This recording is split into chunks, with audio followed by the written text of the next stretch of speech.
22. The Test of Preaching. Charles Haddon Spurgeon is commonly recognised as one of the greatest preachers of all time. It's important to remember that, in his own day, the 19th century, many people disliked and resented his plain-spoken preaching. Spurgeon never soft-pedalled anything God's word declared, and this, to many, was offensive.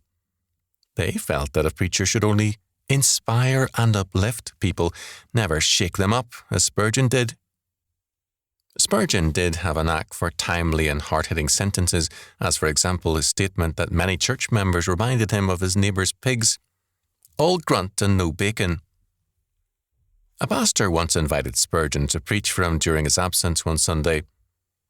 The congregation was very upset over this. When Spurgeon arrived, no one greeted him or opened up the pastor's study.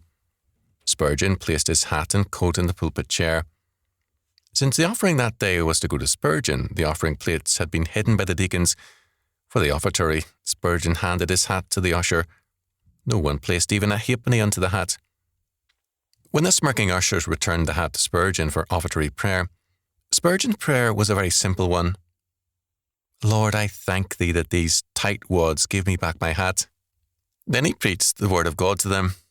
Then, as now, there are many who say to the Lord's servants, Speak unto us smooth things, Isaiah 30:10. They want all preaching to please them, when it should rather be pleasing to the Lord.